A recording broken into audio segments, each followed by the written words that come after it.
Hello, everybody. Welcome back to the midweek edition of the P-LotPodcast. John here, joined once again by Pedro Martinez. Michael Angelillo. Michael, how we doing, man?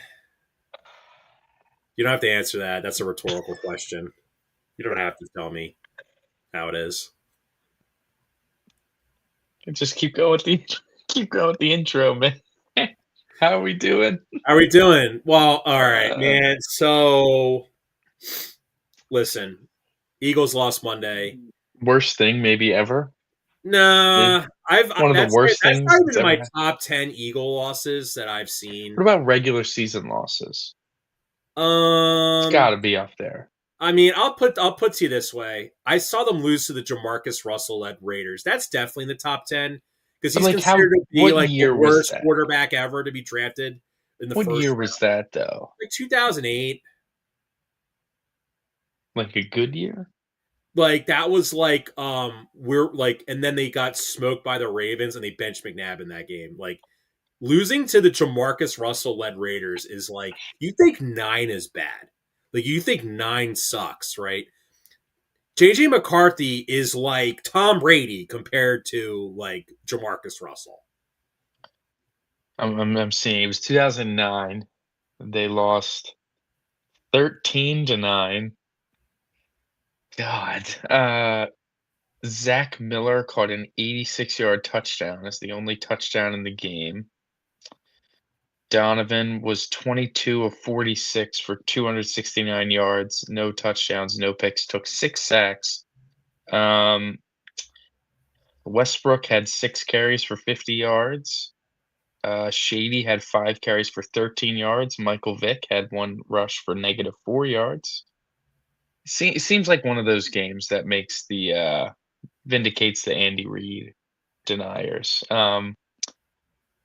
Somehow, some way, that 2009 Eagles team still went 11-5, man. How about that? So, And then they ended the season. Now they lost the last game of the year to the Cowboys, and then they and played in the then playoffs, and then lost in the lost to them playoffs. again. That's Yeah, pretty bad. that's pretty That's sickening, man. That's that's pretty pretty bad. sickening. I would They say. lost 3 times, the Cowboys, that year. Well, I Oof. would say losing to the Joe Webb Vikings was pretty bad.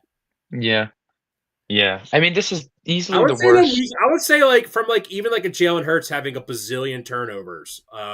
Losing that Jets game in 2023 was pretty bad. Actually, there's like I'm gonna say at least 2 losses from 2023 were like worst Eagle losses. Like the Cardinal game is definitely one. I would Uh, say this is on par with the Cardinal game in terms of frustration. I would say it's more close to the Seattle loss in Yeah, terms of like those frustration. 2 Especially when losses you saw stick how out a lot. both those game ended was a Jalen Hurts interception where the defense just made a really good play, but like Jalen should have just thrown it out of bounds, or I don't know, check it down, or just I don't know. Regardless, we're getting ahead of ourselves here. We're burying the lead. Before we get into one of the worst losses in the Sirianni era, one of the worst losses in Definitely recent one of the memory. worst Sirianni losses. I will not debate you on that. Yeah, one of the worst games of Jalen Hurts' probably football life. All those sort of awful things.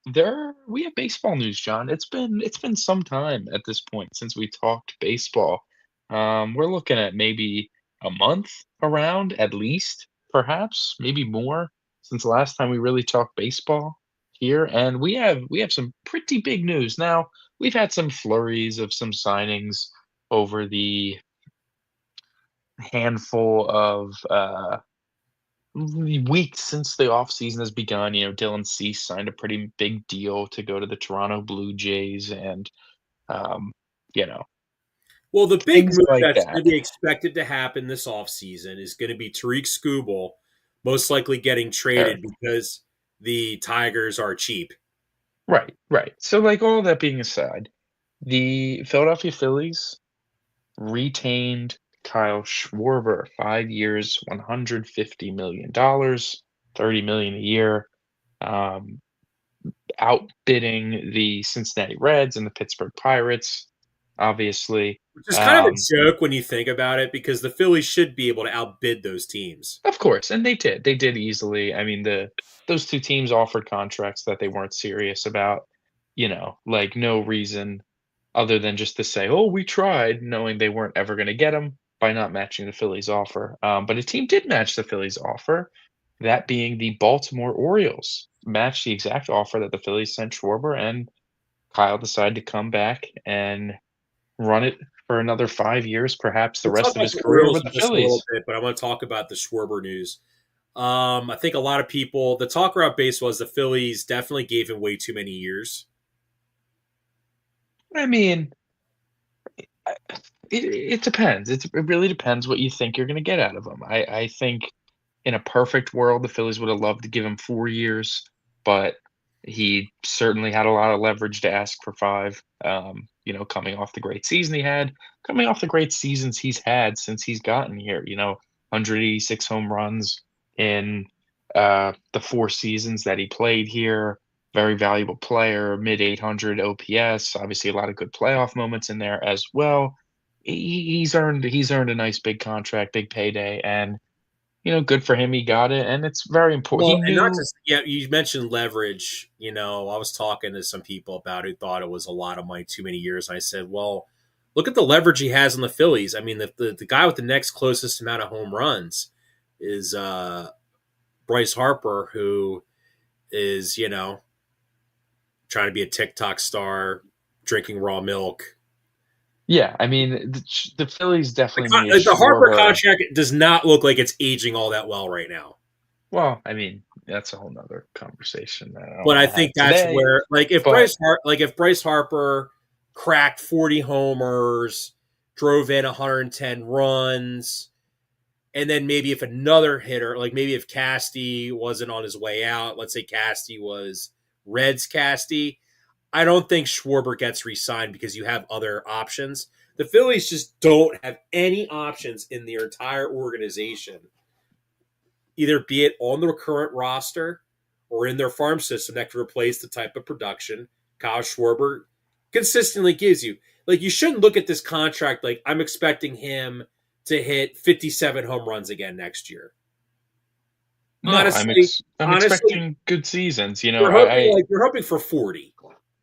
sure, and, like, you look at obviously, you said it, the Phillies needed Schwarber more than Schwarber needed us, and, you pay the price with that extra year, and he's a guy that you trust is going to age well because of his great plate discipline and because of his sheer power ability that Well, you think he's going to age well because he's been a DH mostly since he's been here. yeah, I mean, Sans physically, yes. I Since just mean from the 2022. He's been bat a DH perspective. consistently since 2023. Right, And right. funny enough, the only times he's been healthy in his career has been when he's been with the Phillies DHing. Yeah, so Schwarber the Phillies are gonna have Schwarber now for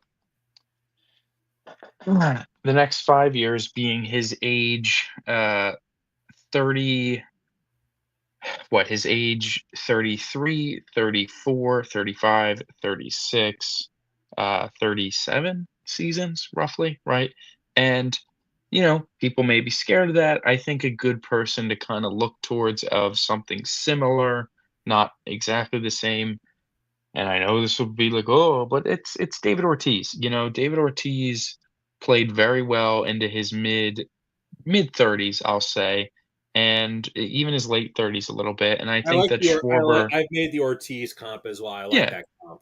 I think Schwarber can give you similar production. Now, Ortiz always had a higher batting average than Schwarber, especially later in his career, but the power numbers really took a dip besides the last Well, no, the 2 thing is with years. Ortiz was that great He never clubhouse struck out guy, a ton, like Ortiz great too. clubhouse guy, gives you power. He's someone that's considered to be very important to the team now. And I think, and honestly, the Phillies are lucky that the Dodgers can't have a DH on their team because of Otani.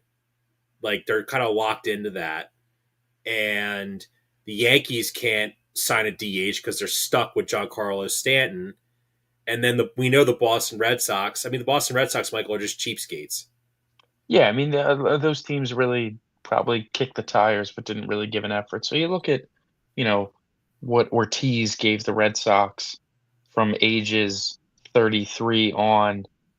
He had a very down age 33 season, like worst of his career, looking at it OPS wise and among other things.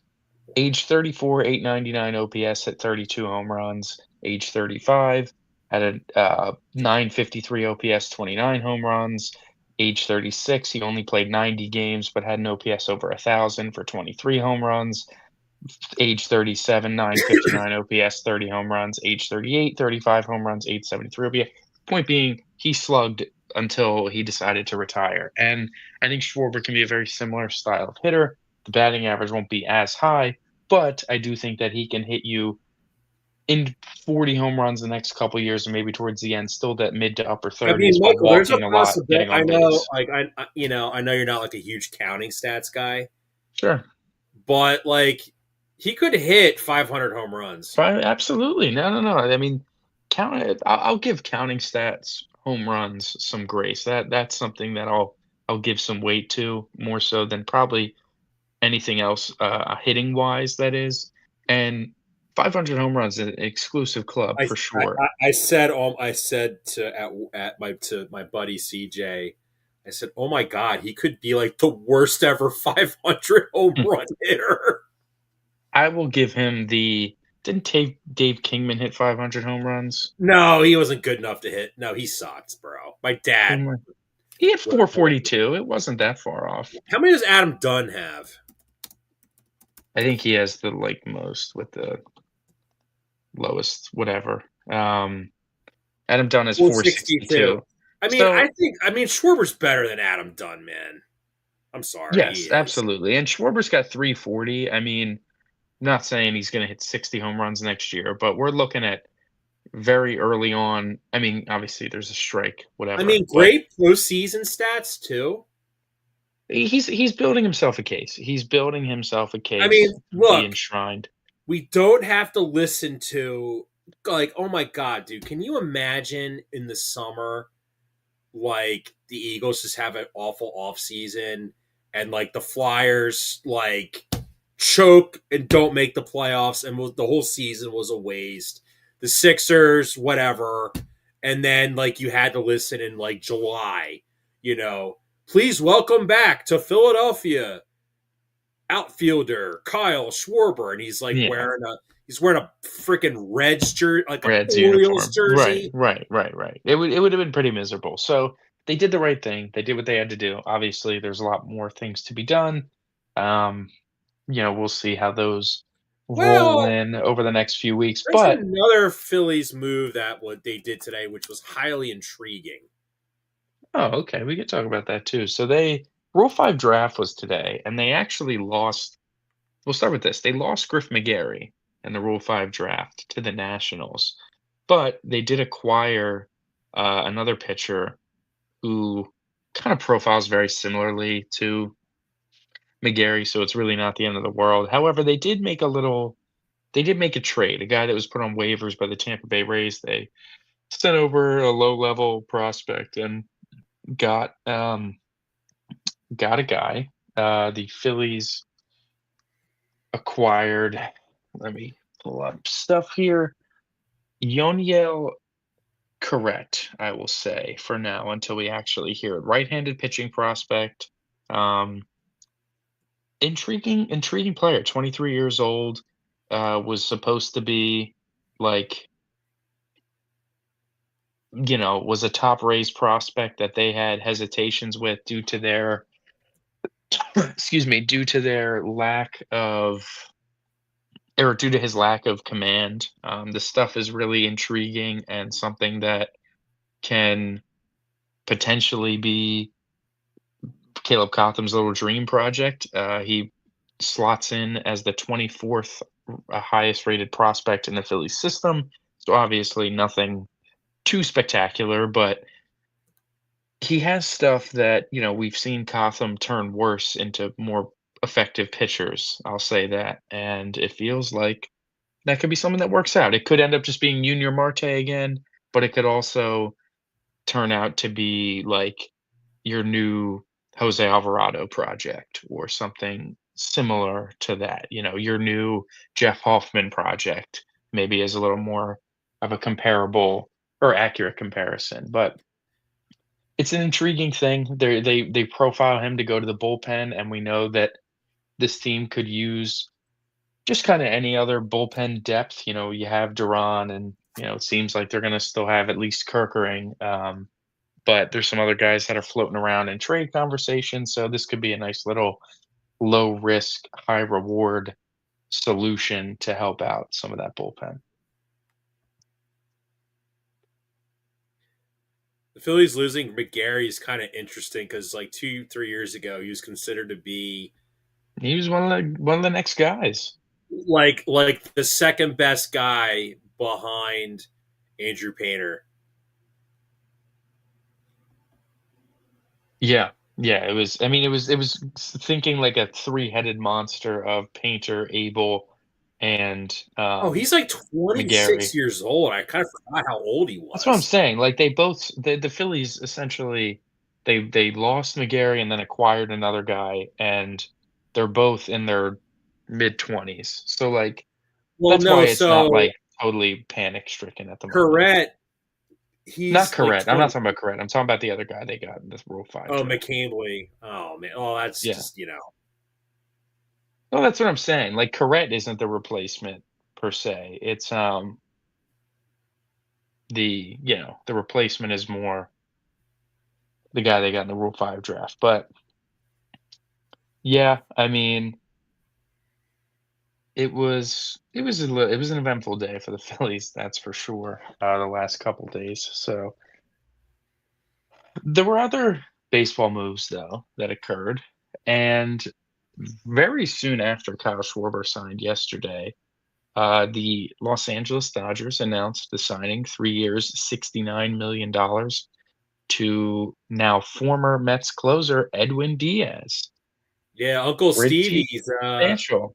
is doesn't feel like spending money, I guess. Rumors are that the Mets offered the same amount to him, but he wanted to leave the Mets.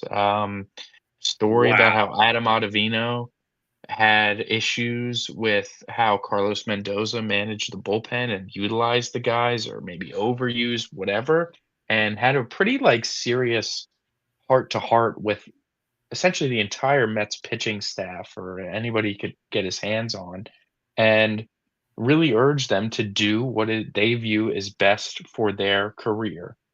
And apparently got real emotional over it. Like it was some big thing that Met supporters are like, could be nothing, could be something. Just as interesting when it seems like the Mets offered the same money to Diaz and he chose to go to the Dodgers. Now, granted, he could have just been like, this is the two-time champs in a row. This will be a great opportunity for me. They got a ton of arms. There won't be crazy, crazy pressure, watching Tanner Scott not pitch like an inning in the playoffs with his big contract. Clearly, they can, just kind of stomach some of the bad reliever contracts. So he can come into a spot, feel pretty comfortable, play with a team that's going to score a lot of runs and have good starting pitching and, succeed from there as opposed to being with the Mets where felt like every big game the Mets played in, he's being asked to get like 6 outs, whether it felt like every single time. Here's Diaz for his second inning of work. And not to say like, oh, he hates that or doesn't want to do it ever, but it's just interesting. It's an interesting little thought to see if the Mets actually did offer the same amount of money, not choosing to stay, considering all the, like he does have a lot of really good moments there, and a lot of It's very kind good of innings wild though pitched when you there. look at Edwin Diaz's Mets career, which he's been a Met for a long time. He's been a Met since 2019.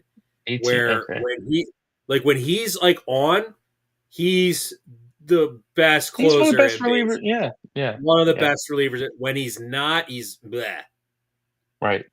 Which I mean, that It's not. feels like every And reliever ever, and but and we look at the Dodgers offseason bullpen signing, like really like Tanner Banks. Like, Tanner is that Scott, you Tanner mean? Banks? Tanner Scott, excuse me. He was only good for like a couple years, you know? Like, I I'm mean, not that's the surprised. risk of paying And relievers, you like know? Kirby Yates as well is who they He also was, like, signed. kinda washed, but, like, a resurgence the last year, Like, like that's like the reliever market's so volatile. That's why like a guy it's like Jawan risky. Duran is so highly desired, is because his stuff translates well to success, and he's been And his good. salary's not high. Like, that's the other Yeah, part. like that's the thing. And like for the Dodgers, like I mean, is It's a the big fact investment, man. I 23 mean, is million a the year for a fact they didn't reliever. have a closer the reason why the series went 7 games? No. No. Sasaki was plenty fine. They didn't, series went 7, it was a But good you're not paying series. Roki Sasaki to be a He's not closer. getting he's not getting paid much of anything, to be honest with you. He's on because he was so young, he got one of those, like, rookie arbitration style deals. I But mean, Roki Sasaki as a ultimately, closer you're would be right kind of. that they don't want him to be a closer. They do want him to be a starter. They acquired him to be a starter, and in theory, would like to make that switch and get him going, next year as a starter, and Edwin Diaz would slot in wonderfully as their closer. Um, so yeah, I mean, the Dodgers making another nice move. People are not going to be happy, but the fact of the matter is that they can spend more money than they did last year pretty comfortably and have a lower like payroll, um, just because they have a lot of money coming off and whatnot. So the Dodgers obviously in a great spot, and I think that's a really good move. But that he Edwin Diaz was not the only Met that left. The Mr. Met himself, Pete Alonso, heads out to Baltimore. The Orioles pivot off of Kyle Schwarber, and they land Pete Alonso at what was it, 5 years, $155 million. So They $5 basically million. dollars the Orioles just said, okay, we They can't upped the get Kyle Schwarber contract Schwarber. a little bit. Yeah. They're like, hey, Pete, you want Schwarber's contract? Okay. Yeah. Gave him a little extra. And, good for Pete Alonso. He turned down 7 years at 100, like 80 million from the Mets. And between what he signed uh, previous and now this contract, that'll total to 7 years at like 215 million or whatever. So he made out with some extra money. And he's gonna really help out that Orioles lineup. I mean, we talk about a lot how they're, like, fake good, they had that really good season, but none of their prospects are fully panning out as soon as maybe we thought they all would. Adley seems to kinda be lost, and Gunnar Adley's Henderson was probably getting very traded. right, Gunnar Henderson was very inconsistent. Jackson Holliday, still figuring things out. And then you got your, like, Colton Cowsers of the world and whatnot, and now this is like a steady, you know what you're getting, very good right-handed power bat that will just slot in pretty much perfectly wherever they decide to place him in that lineup. I mean, Alonso's the kind of bat that would play well in pretty much any lineup in baseball, and the Orioles definitely got some much needed power that is gonna be it's gonna be pretty helpful for them. You know, the Mets did not even offer him a contract once like, that's it, story full stop. They didn't offer him a contract. I think in discussions when they found out that it was gonna be north of, like, 3 years, I think they were out, and I think they also kind of viewed that sort of thing with Schwarber too. The way that the Mets were linked to him was a very similar regard of not wanting to go more than 3 years with a aging future DH, you Yeah. know? Do you remember when we were shocked? We're shocked that Baltimore didn't offer Corbin Burns a contract last year, and then he blew his arm out, and now we're kind of saying maybe the Orioles aren't cheap. It's like they didn't want to give a guy a contract they thought And was the going risks, to, they were age worried. horribly. Yeah, And yeah, they all and almost, and they were going to sign Jeff Hoffman, and then they backed out because of. So the Orioles aren't necessarily cheap. They just don't want to sign guys that they're worried who are gonna, you they don't know. want their investments to blow up in their face, and if I have to be completely honest, I don't think Pete Alonso is gonna blow up in their face. You know, nice hitter. I guess it's a question of how high his ceiling's gonna be, but I don't think he's ever gonna be like, you know, when I think Orioles bust, I think of Chris Davis when they banned, like, ADHD medicine, and that sort of bat I don't think Pete Alonso is going to be. Oh, Um, I thought you were gonna say juiced baseballs. no, no, no, I think he's gonna be pretty good.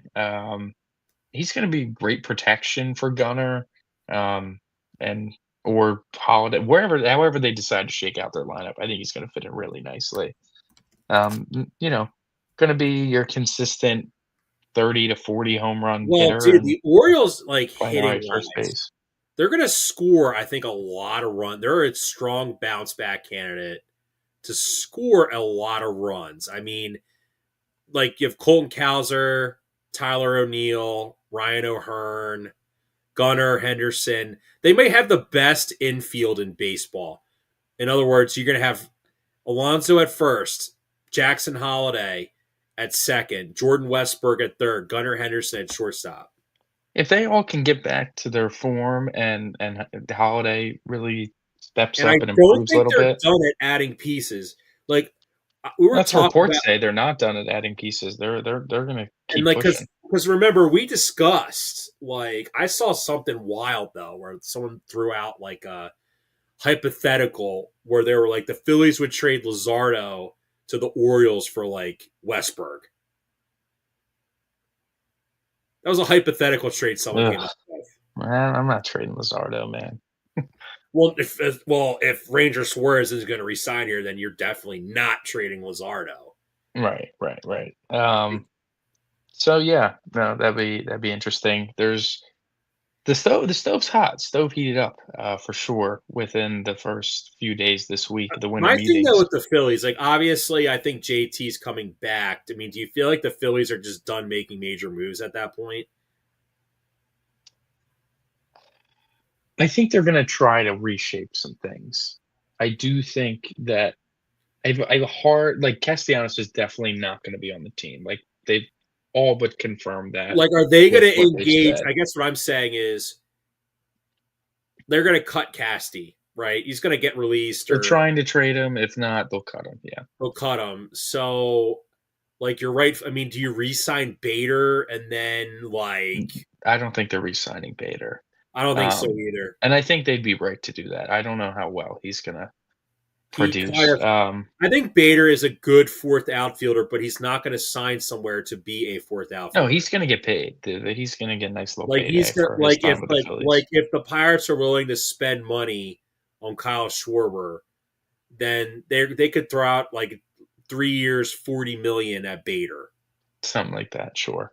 I think based on the article that I read, what Dave Dombrowski was saying is that the they could still they're probably going to get some sort of outfielder, and there's a chance that they still rework the infield, whether that be trading Bohm and then acquiring some sort of third baseman, whether that's um, oh my god, he's totally drawing a blank on my name.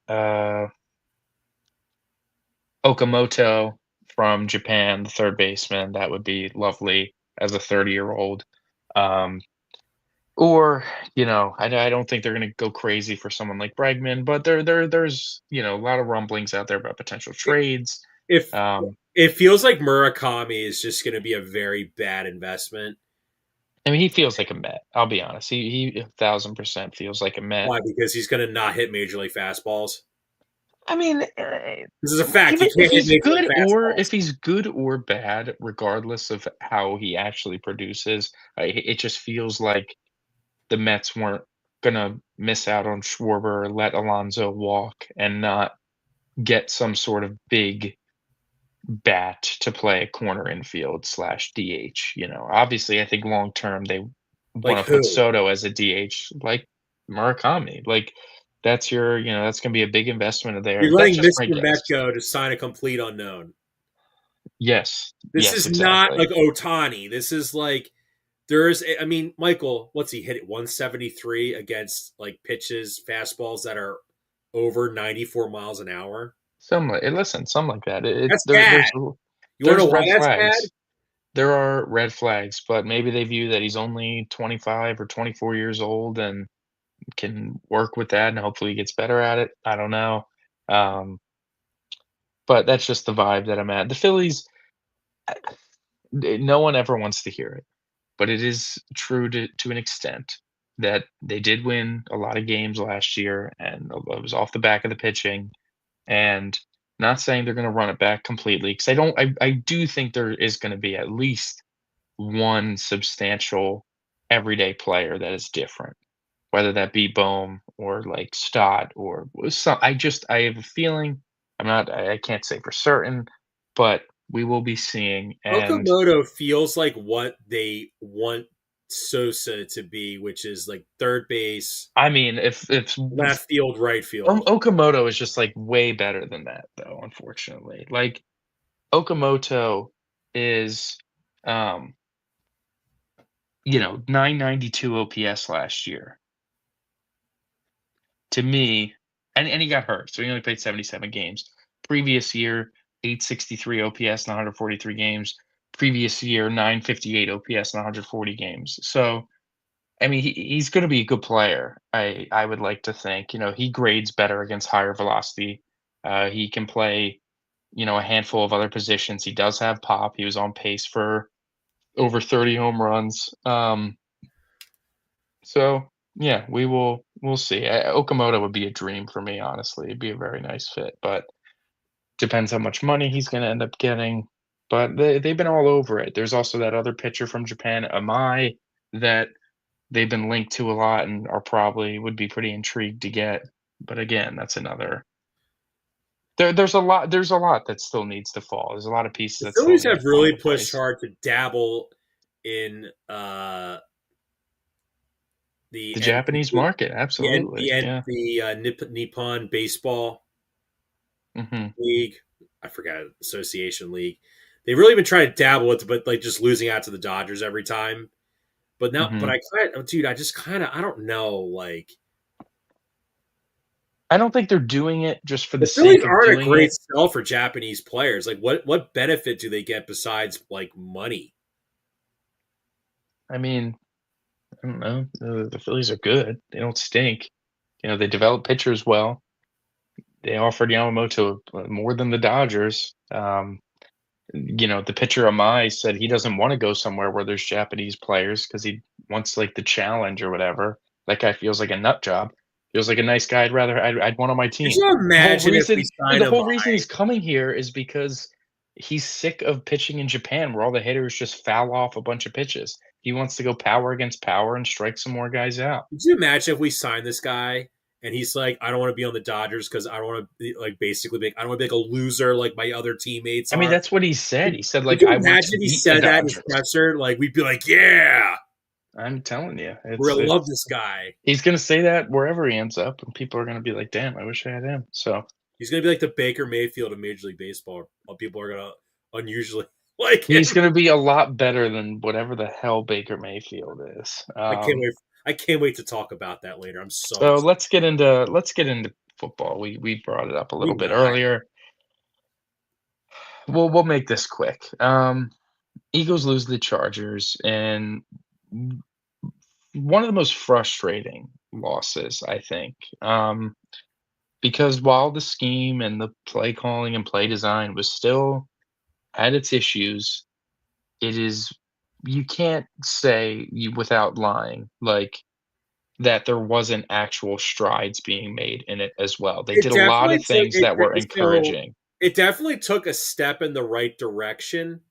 Do you mind if I just give you my take and then you want to work off Please, that? please. It definitely took a step in the right direction, but at the same time, when you wait until December to enact these changes versus September, and then you slowly add these changes throughout the year, like Kellen Moore did. Kellen Moore kept Not just December, John. December in like a panic button way as well. where it's like, okay, I'm gonna add in these different wrinkles, kind of like what Vic did last year when he took over as the D coordinator. It's what a lot of D coordinators do these days. It really is a symptom of having an offensive coordinator who is just totally over his head.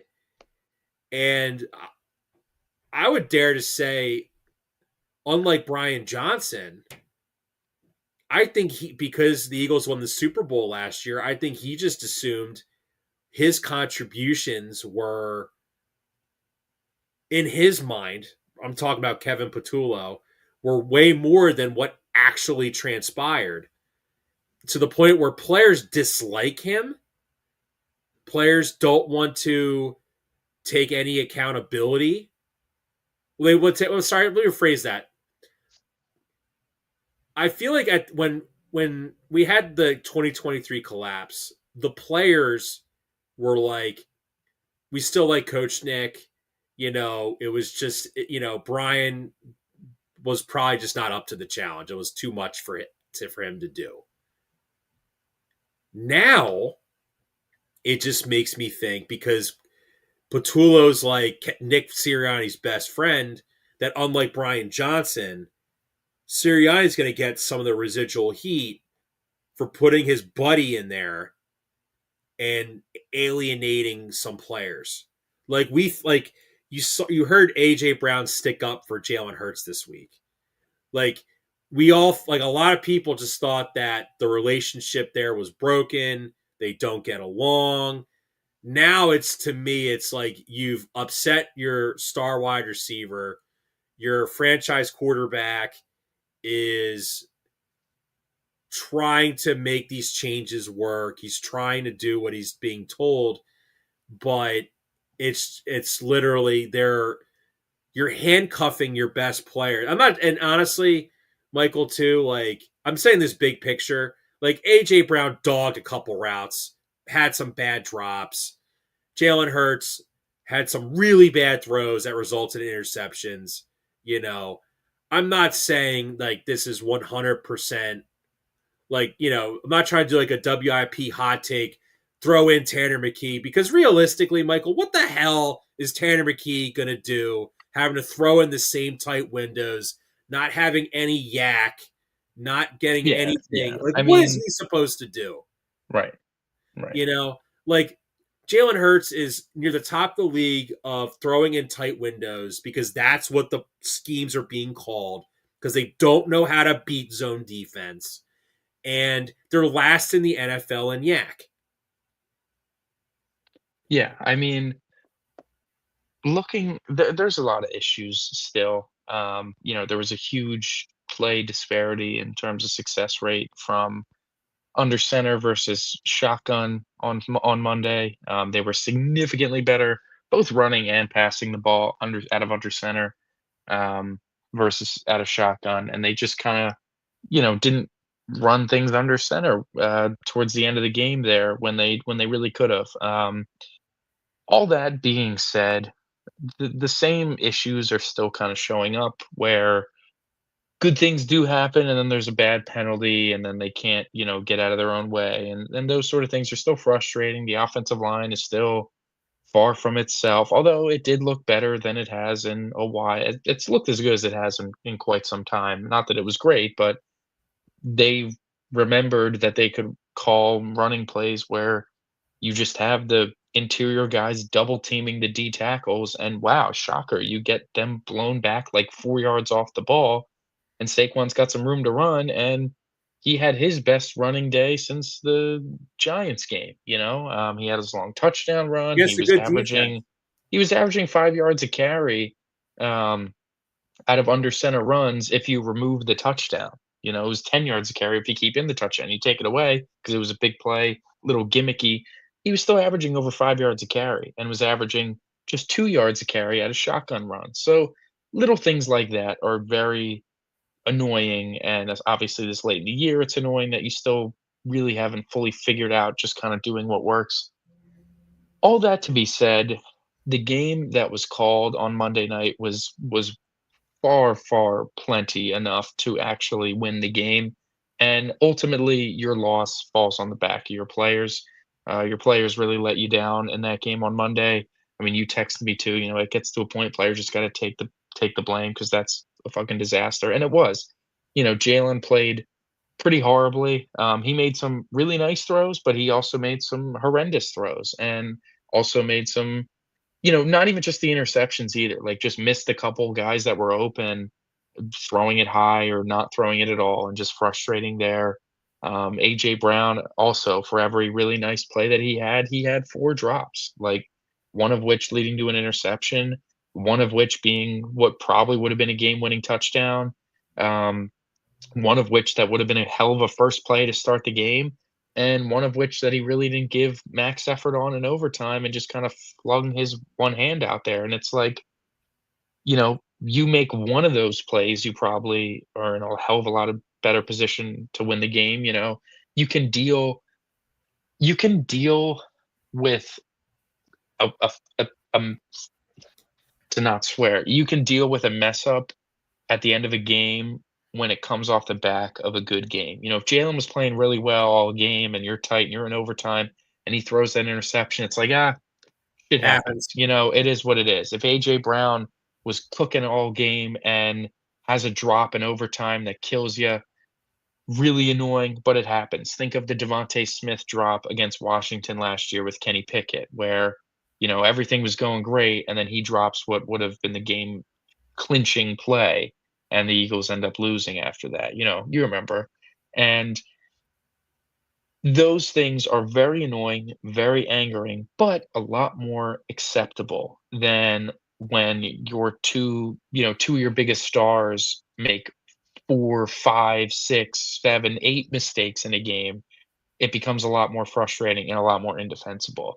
AJ Brown, 4 drops alone, very just not great. The one that led to an interception, yes, Jalen needs to make a better throw, 100%. But you can't be scared that the linebacker is going to hit you. And you could see his eyes dip just a little bit, and it leads to the drop, and it gets intercepted. Devontae Smith is not exempt either. The one interception that was targeted to him, he didn't really run that good of a route, and he fell Yeah, he down. felt, looked like he fell He, down. like, slipped. You can't you just he didn't sell a deep ball when he was running the curl, the corner was sitting all over it, and he slipped and fell. If he doesn't slip and fall, it's probably incomplete, sure, but it's definitely not intercepted. And then at the end of the game in regulation, they show a 0 blitz, they check it to a little bubble screen, and that play is essentially saying, "Hey, Devontae, beat your man one-on-one in open space, and we win the game," and he doesn't even make the catch, and it's you know, I feel like everybody except Goddard offensively had a lot of issues. Mailata so probably shouldn't have been called a holding penalty, but he got tripped up and fell over, and it's why it looked like a hold. Yes, it wasn't really a hold, but you got to keep your feet, man. You know what the play is. He's sprinting out to your left. You got to get out there, and you trip and fall, and it looks like you grab, and the touchdown gets negated. Um, you know, very easily also could have got a holding call on him on the long Saquon touchdown. Could have also not got the benefit of the doubt on that 4th and 4 neutral zone infraction because I personally didn't think the Charger guy went into the neutral zone. But regardless, the players let the players came up small on offense. The play calling still wasn't perfect, but there were a lot of positive signs that, to me, if they hadn't if they hadn't screwed up so much, we would have came out of that game really, really encouraged. We would have been like, wow, they threw over the middle a good amount. They ran a lot of under center play action that led to some open throws. They actually had some And it wasn't like concepts that looked Jalen like was they making made like sense. to me it was like if Jalen this was freaking out the entire game, and if that's what I don't like to I see. When I, you I can think see it in his eyes, he was it freaking out. it felt like he was so out of his comfort zone Yes. because they didn't run any of this all summer, and you wait until December to do it. Yeah, I mean, you And don't run it in a game to this volume. I mean, they haven't ran that sort of I passing I attack mean, at this volume since unequivocally, 2023. Michael, if this team coughs up the division to Dallas, then Kevin Patullo would be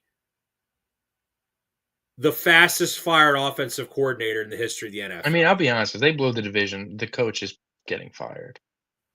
You think Sirianni's I gonna stand? really think I he don't gets think canned so.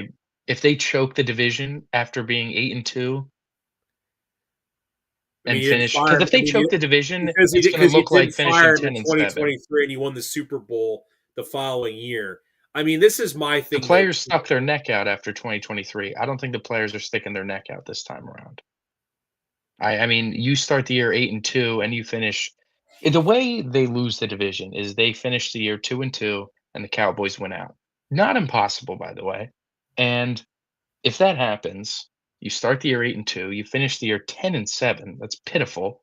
And the Cowboys, who Well, started the year I like well, three, you five know, and one or here's whatever, the crazy stat that every time the Eagles have been in the Super Bowl, they have been dog water the it's a following year. collapse. It's a collapse the following year every time. Even in 2018, like realistically, if Nick This Foles goes didn't, back to 81. You know, if Nick Foles, yeah, it's if Nick Foles never came in 2018 in relief of Carson and gave him that like spark, I mean, they were what, 5-7 and won 4 games in a yeah, row to finish the year. You can, and in 1981, I heard they lost what, 4 or 5 entering the playoffs and lost in the first round. Obviously, 2005 was a disaster with the To fiasco, not paying them. 2023, we all know too well, and we're doing it again here. I So feel like I don't know, man. So like my thing though is Sirianni's not going to get fired. Knowing Howie, that knowing we've known Howie for a long time, Michael. Knowing him, he will not let it get out that they're going to can him. They're going to say, they're going to call other teams and be like, hey, Nick, Sierra and I, we can't agree on a contract. What would you give us if we traded his rights to you? Because there's teams going would to be offer nothing. the Titans. I think Oh, you're the I Titans think are. you're overselling. I know, I get it, but I think He's I a don't know. Super I think Bowl your winning cat's coach. out of the bag here, man. I think How maybe, many and Super Bowl winning coaches are out there right now? Doug, the other one that was here.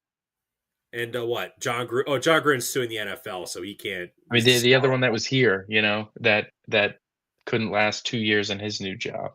Yeah, but at least Sirianni's been to 2 Super Bowls in the 3 years. I guess, man. I mean, I it's mean, it's I'm all just him. dude. I'm just Like, saying. You're looking at it like a Negadelphian, not from like outside the bubble. Take your view outside of the bubble because these NFL teams don't think like Theo Ash.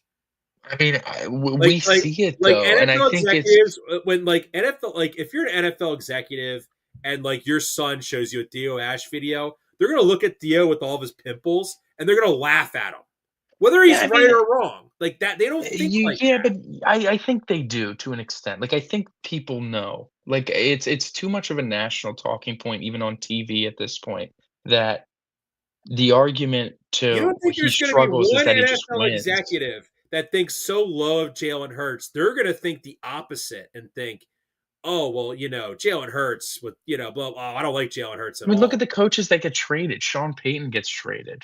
Do we think Sirianni is in the same class of head coach as Sean Payton? And I They hate got the Sean same. They Payton. they got the same amount of Super Bowls. Sure they do. And look what he's doing with Bo Nix. Would see what the hell would the Broncos look like under Bo Nix? Where with Nick Sirianni, excuse me. I don't think the offense would look all that good, man. Um, Listen, regardless, we're getting into too big of a picture. We got to get there first. I do want to give a nice little shout out to the defense. No Jalen Carter, really no problem. I mean, without N'Kobe Dean kind of falling That's asleep on the I one don't. play early, Oh my! They they could have sacked Herbert like 13 times. yeah, I mean they had Like that 7 and offensive line. You saw how bad that O line was at pass protection. I'm going to say this though. One thing though about the defense, like defense played well. Obviously, pass. We know the Eagles can cover the pass. However, it's a little concerning that they kind of got shredded on the ground. I mean, was it really a shredding? Like I mean, I they gave up like 180 rushing yards, didn't they? Yeah, I mean, 60 most of it was Herbert, I'll say. Like, Amarian Hampton had a solid day, 13 carries, 56 yards, that's 4 yards a carry, that's fine. Kamani Vidal, 14 carries, 44 yards, that's 3 yards a carry, that's really not that great. Justin Herbert was where the bulk of the rushing came from. He was their leading rusher, 10 scrambles and 1 keep for 66 yards. Like, I'll say the only That's play. 170 yards, man. That's a lot of yards for a team that was I mean, it's 100 not without the only winning by one scrambles. possession. John, I get it, but they gave up 4 yards a carry. I can't Let me totally ask you this: bash them. if Omarion Hampton had 25 carries for 160 yards and like a touchdown. Yeah, but he didn't. Like, it's No, the no, no, no, no, no, no, no, no. quarterback scramble running game is different than a actual running game. That's something this defense always that's a Fangio staple of where he struggles, is containing a quarterback that's running, that scrambles. That's just an issue that I he mean, has.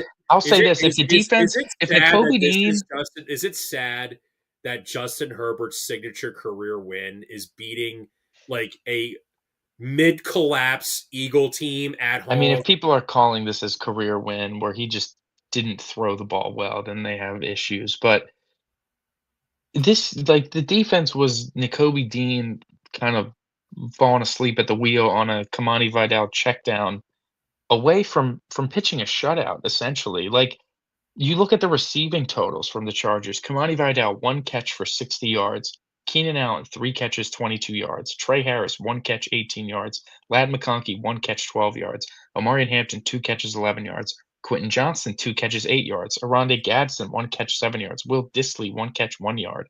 They forced 3 turnovers. Like, the defense was incredible. There was one when Kobe Dean kind of losing sleep, and they they dominated. The Chargers couldn't move the ball down the field. They scored 1 touchdown, and they Can I bring up a point that no one kicked a has bunch of talked long about? field goals. Like, May I bring up a point to you that nobody has talked about, and it just needs to be discussed, and I don't. It just has to be said.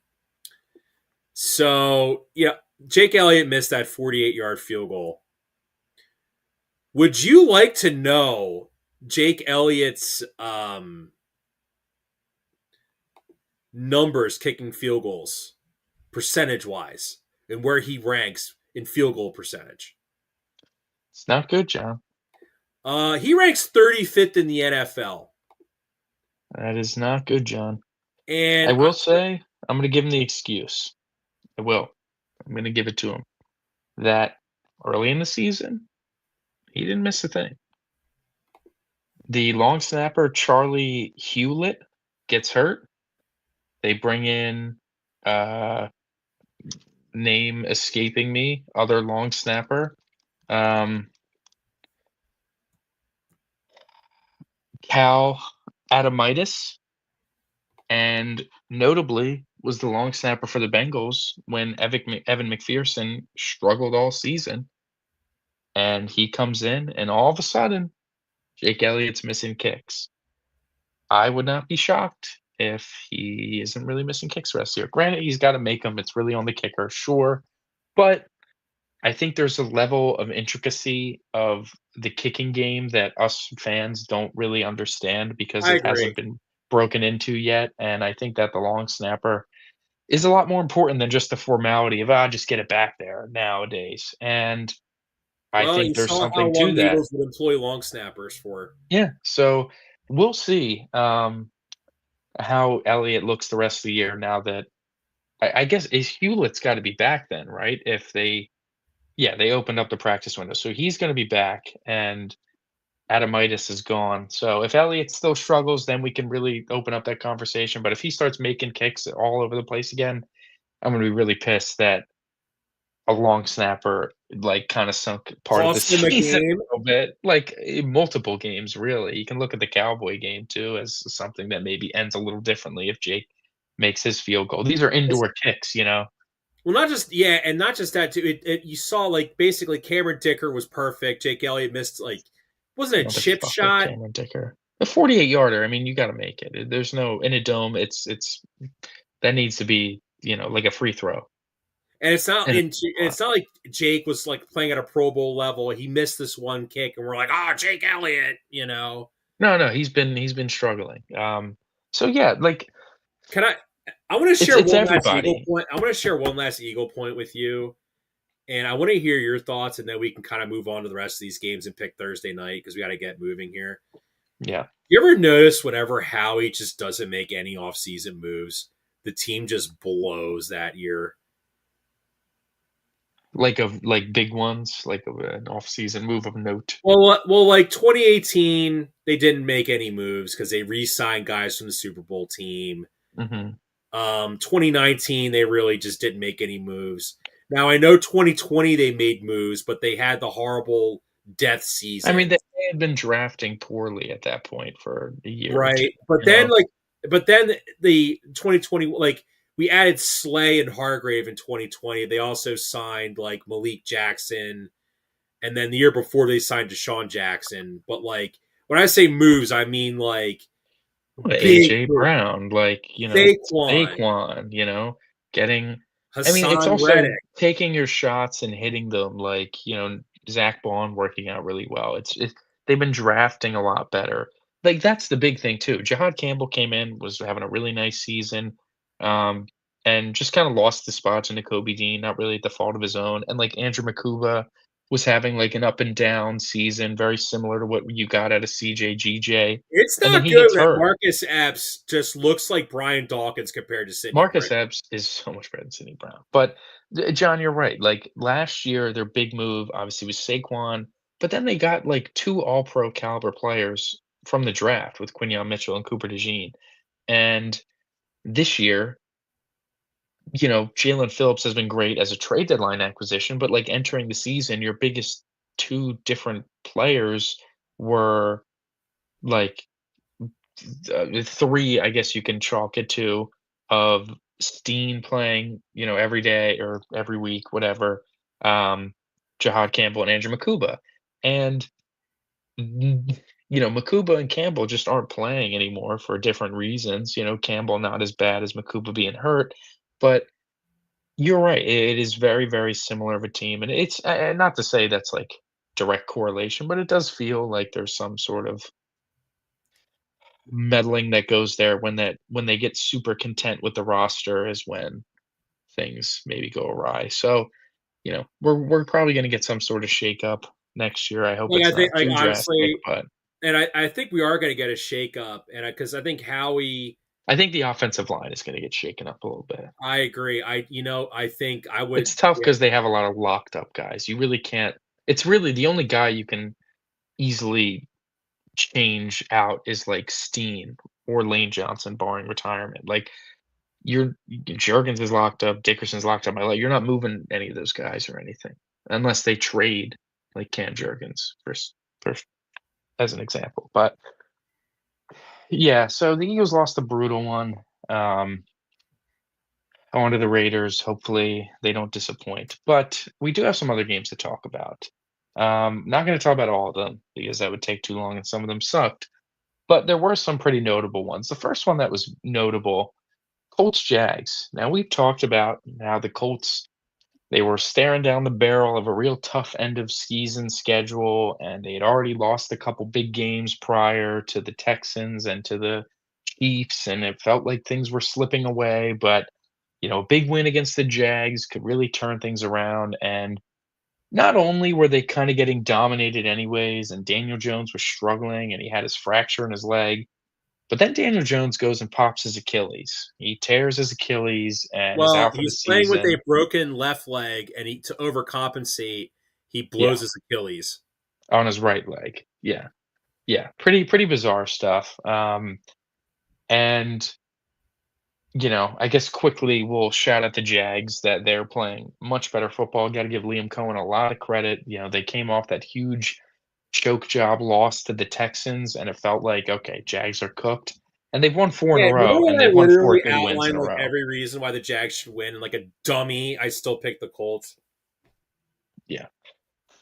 But so the Colts pivoted to Riley Leonard for the rest of that game, and he looked all right. Nothing I too thought I bad, had nothing this, too so, great. dude. I had this feeling he was gonna be like Rat Boy Purdy, like he's gonna come in and basically be like Purdy. Brock had more juice, I think. I agree, and now And then he they're gets hurt. So now with Daniel Jones out for the season, with Anthony Richardson on IR, with Riley Leonard now getting hurt, they made the call of all calls, and brought in Grandpa 44-year-old Philip He is a Rivers. grandpa. That's not even a He is a diss. He, grandfather. I know I was being truthful. Actually, a grandfather, 44 years of age, and is likely going to be the starting quarterback this week for the Indianapolis Colts. How about that? That is absolutely insane. Philip Rivers retired what 3 years ago now, 2 years ago now, and no, I think three.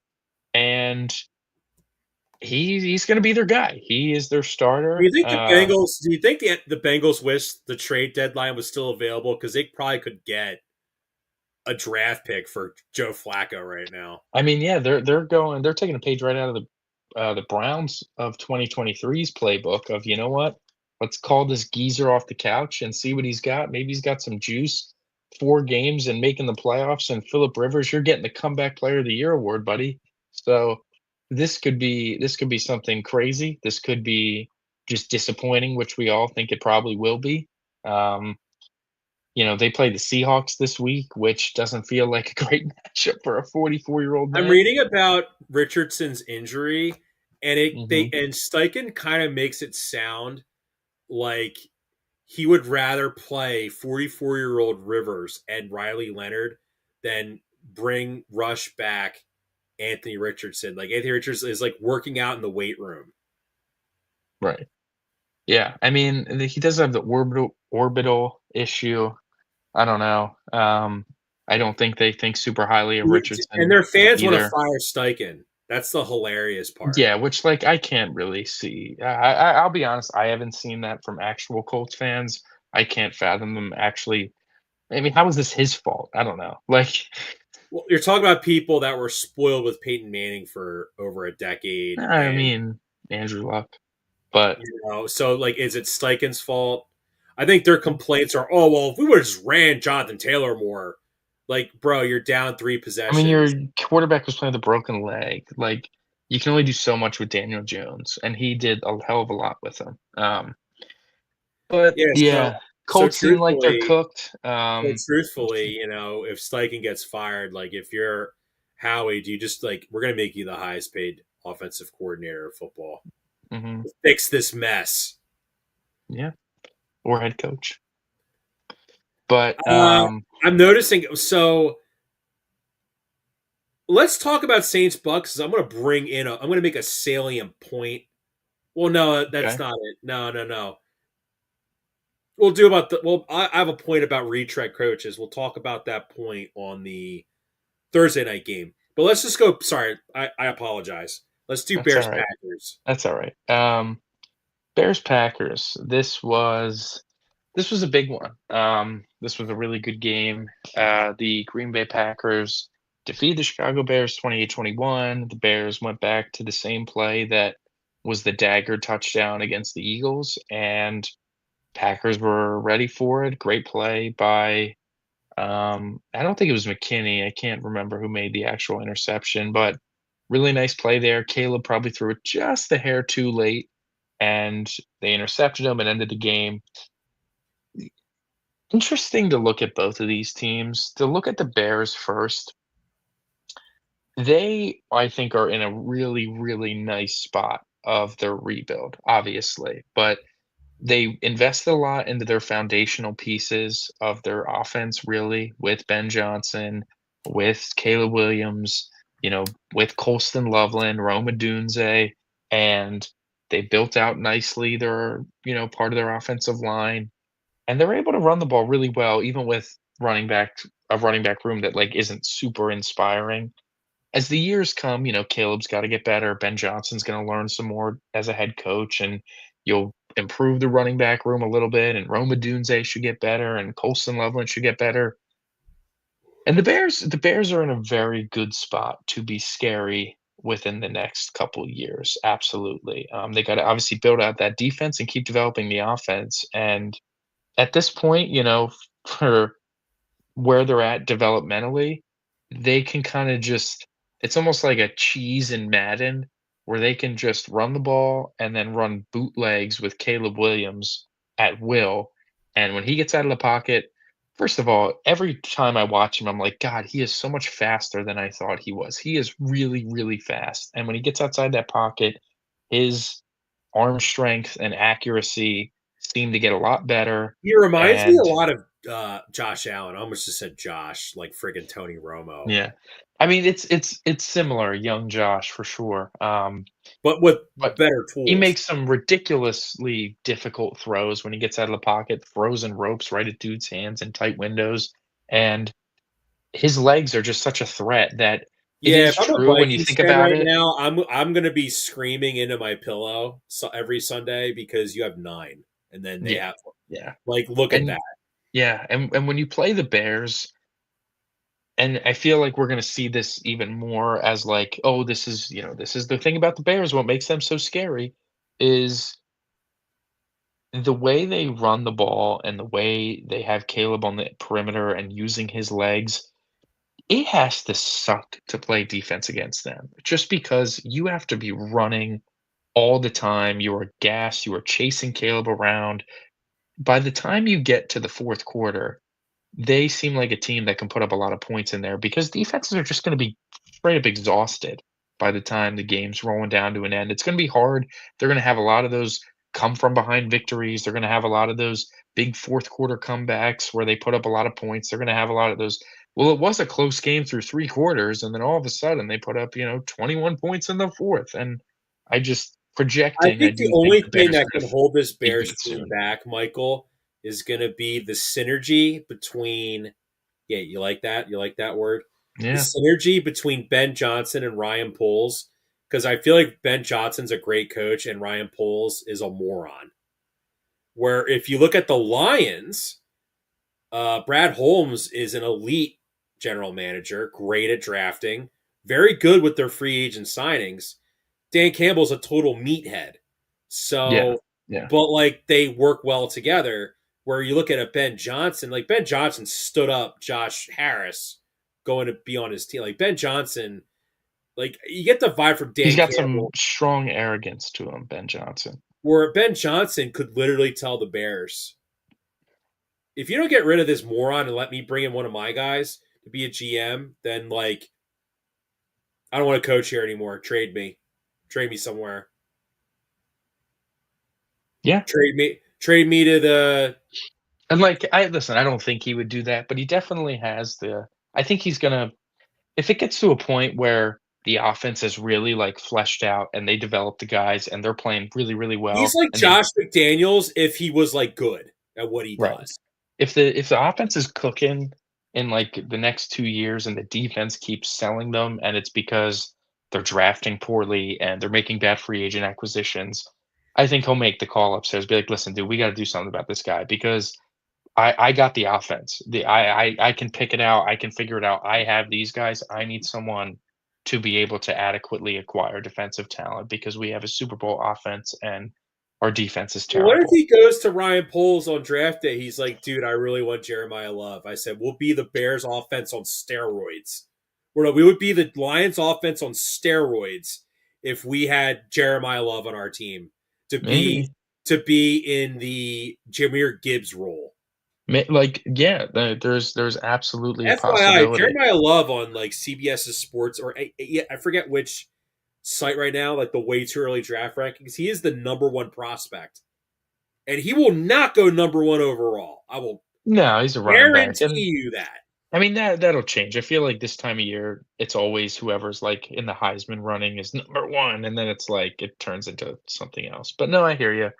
But on the Packers side of things, they're good, man. They're a very good team. Jordan Love is playing very good football right now. Josh Jacobs I mean, is my top two teams in the NFC are the Rams and the Packers. easily. Josh Jacobs is a really good runner.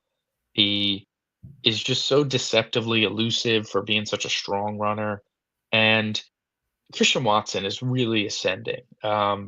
He was so important to the Packers last year. I remember seeing a lot of stats of how when he plays, the Packers have one of the most, if not the most efficient offenses in the NFL, both running and passing with his addition.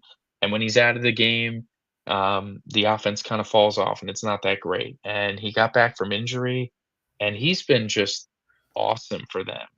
He's been better than he was last year. We both kind of talked about how Tucker Kraft and his injury could like kind of sink them a little bit on offense because of how important of a role he played. But Christian Watson comes in and kind of saves everything. He's catching everything. He's a big body that's really fast, and he's a deep threat, and he blocks really well. And they're really clicking really well on offense. And Micah Parsons wrecks every game on defense for them. Truly, there's a lot of play. I felt like he got held so much on Sunday that did not get called, um, but The big thing for he Micah Parsons makes is the that he ain't quarterback's life showing up hell. in the Really, playoffs. yeah, yeah. I mean, he's going to get his opportunity to really make an impact. So yeah, definitely, definitely a really good team. The Green Bay Packers are. They'll have a good shot to go on a run, I think, come playoff time. And listen, Jordan Love, he plays really well in December. It's the whole Toyotathon meme, but he really turns it on this time of year, and he's showing it so far. I had this take. There's a guy I work with. He had this take where he trusts Drake May more in the Hmm. playoffs than Jordan Love. And then I reply back, I'm like, Drake May's never been in the playoffs. How would you trust Yeah, him in his yeah, first game? yeah, yeah. So next game, Steelers Ravens. Michael, my parlay got sunk because the Ravens sort of got hosed on a call. Kind of thought it was a touchdown. Was Yeah. kind of a I don't know. It was like I don't know. I didn't think it was a touchdown because he never It's possessed the tough. It's ball so fully. tough because like the end zone is always so It's weird with always certain Isaiah things. Likely. That has to Yes, be it is. so frustrating as a Ravens fan.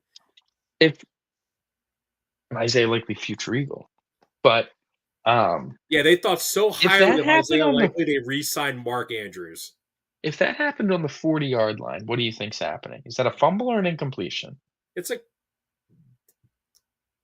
fumble. Then it should Should be a technically have been a catch. touchdown. Right. It's tough, man. It is like watching it live, you're like, oh, and because he drops it, right? And it's like, oh, I don't know, Once they Jim. ban Like the it's that whole Michael, thing. once they ban the tush push, that's going to be the next play of bone of contention. Is going to be possession in the end zone because you just Yeah, brought up a because very good point about yeah, that. the end zone's weird, man, because he took 2 steps, no doubt about it. He only took 2 steps. But what is, we talk about it all the time. What is a football move? Is if he pulls it into his body and as he's pulling it in, it gets punched out. They're going to call that incomplete every day of the week. Was it not a football move, him holding it out away from his body? He wasn't trying to secure it out there. He was like, I know the defender's on my back. I'm keeping it away from him. If you're gonna call that Dontavian Wicks the ball bouncing around in his hands a Right, catch, right. then like what? Like that's the thing. We need some More kind of we need like ultimately, a definition of what it and we're is. just never gonna get one. Ultimately, he needs to just hold on to the ball. And You with just can't sports get it betting punched out like now like that. sports betting is like getting real like a really bad rap. You have to think though, like you're gonna get people are gonna accuse them of Absolutely. No, you know, because I mean, you have Dave Portnoy calling for the murder of Pete Carroll over whatever the hell over that over was. like a normal whatever. But yeah, that was a really tough one for Baltimore because it just Lamar just goes through Don't you these just kind phases, of man. feel like to a certain point, like why can't Lamar figure this defense out? It's sort of like with Peyton Manning and Bill Belichick, where with like Peyton Manning, it's like, dude, why can't you figure this out by I now? think what's different this time around than previous years is that I mean, Lamar's just not been playing well for a while now. He's hurt. He's hurt, right? And Can I it's mention it's it's the something else ghost too thing. Yeah, go with ahead. Lamar? Lamar feels like the modern day Donovan McNabb. He's like never had a real like number one receiver until like Donovan had T.O. for a year and a half. Right, right. Like, is Zay Flowers a number one receiver? Like, Mhm. no. Yeah. Oh, interesting little nugget here.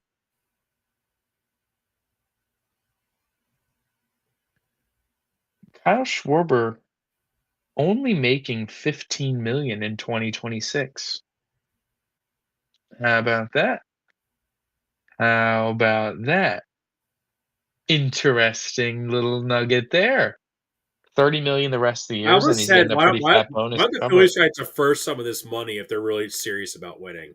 Like, if you want to make me forget about Orion Kerkering airmailing that throw at home, like signing Kyle Tucker and or Bregman would kind of help with that healing process. Anyways, regardless, Lamar, yeah, it is similar to Donovan, and he's just not healthy. Like, don't you kind And of feel that Steeler game where you could say, like, F it, I'm throwing the ball to this guy, he's going to catch it?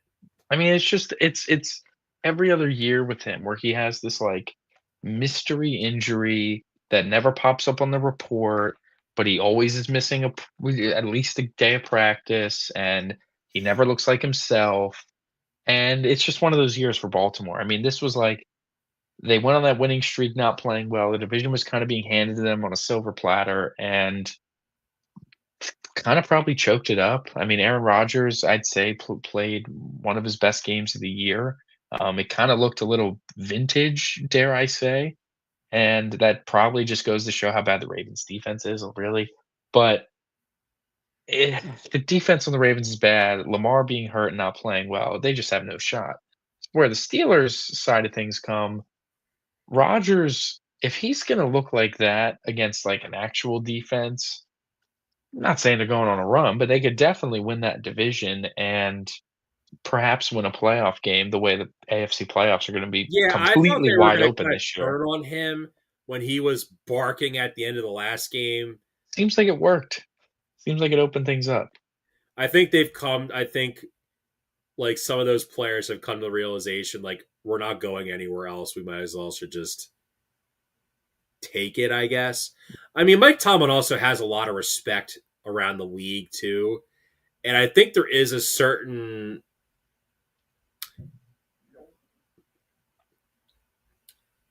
I'll put to you this. I don't know. I'm trying to think of a good comp.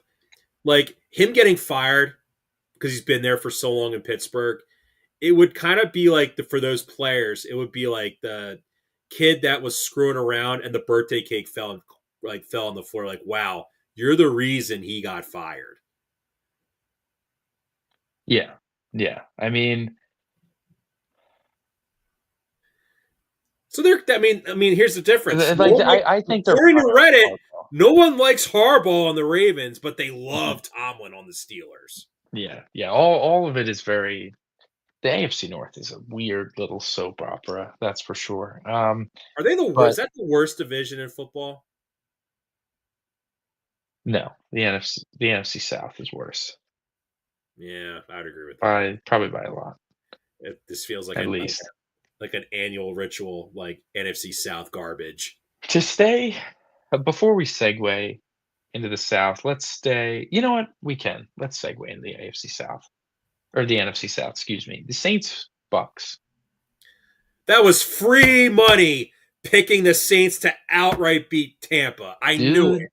I'm not one to DM players, of course, but Emeka Ibuka not only cost me a parlay, don't want to really think that's fine. You can those you can't get too mad about those because you're gambling and those are, you're inherently going to lose. But him also dropping that pass when in my fantasy football regular season finale, I needed to win and I needed someone else to lose, and I would have made the playoffs and things were going so well. And the guy I needed to win had the Baker Mayfield Ibuka stack, and he drops the touchdown that was really not the best thrown ball either. And not only would that have easily given me the win, allowed me to make the fantasy playoffs, it also would have paid out a nice parlay. But I digress. The Buccaneers obviously are very banged up, all over the place. Baker's clearly not 100% either, but truth be told is that he is just not that great. He was getting all these flowers for his early season play, and it was like, you couldn't talk to him, and he was so good, whatever. And, you know, he just is what he is. And when Mike Evans went down, thing, and Emeka Buka wasn't, lighting the world on fire.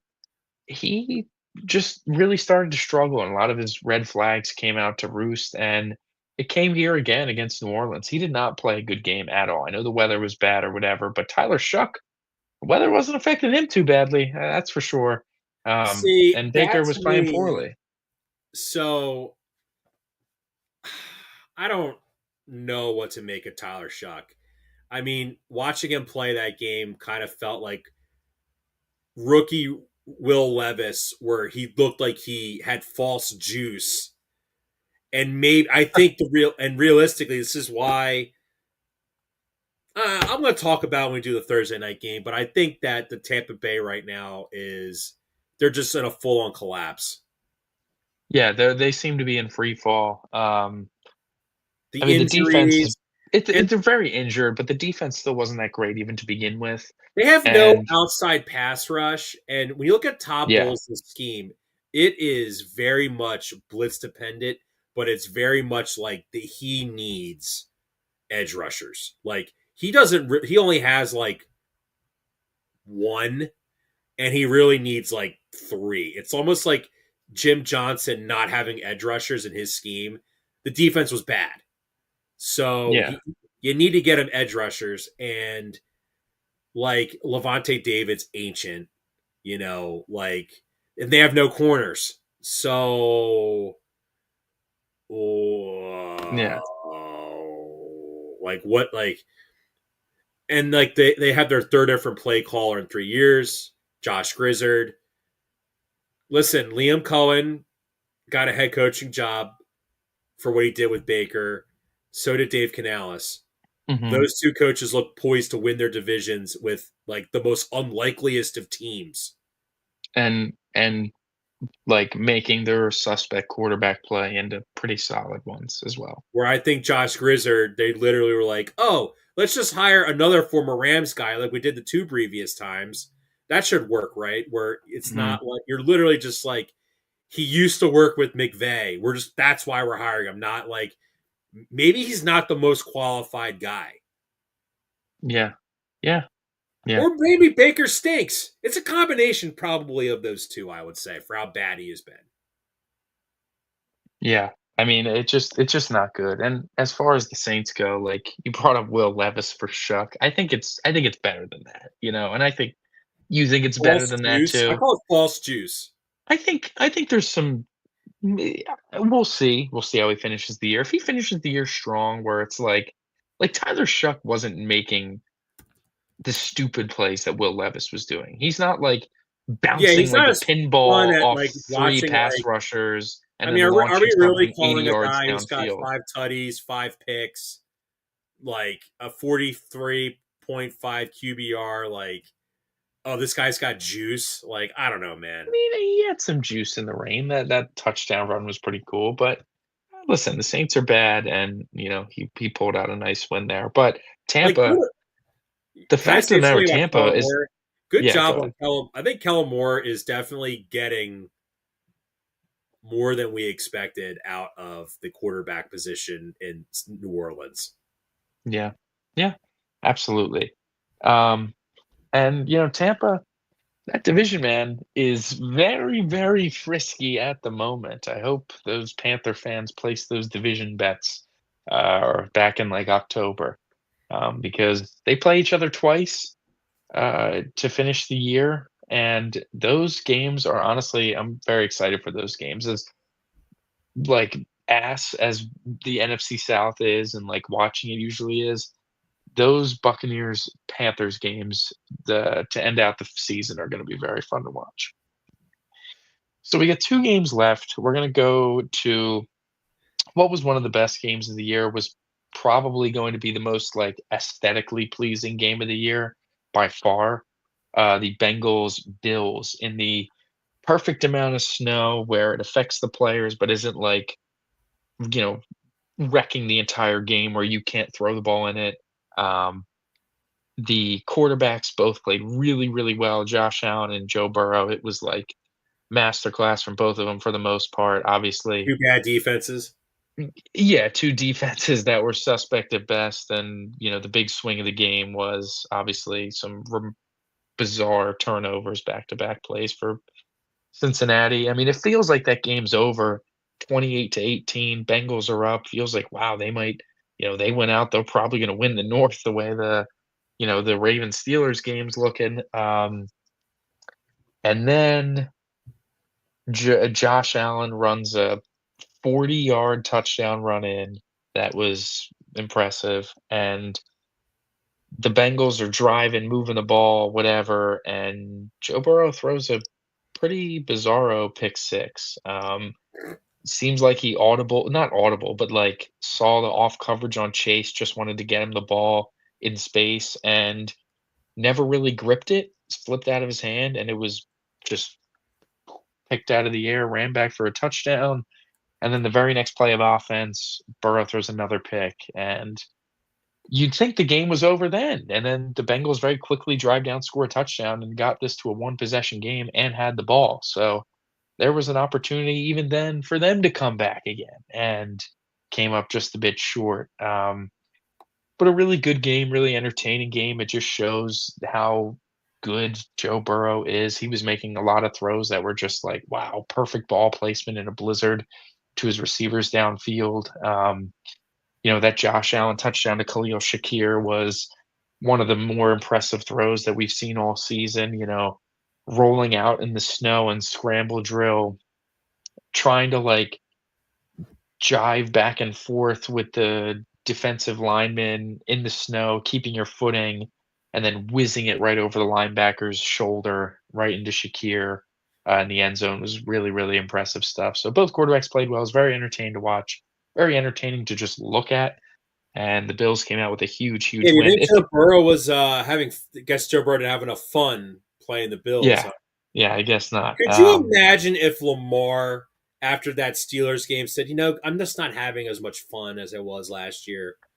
He would be Yeah, crucified. ripped, ripped to shreds for sure.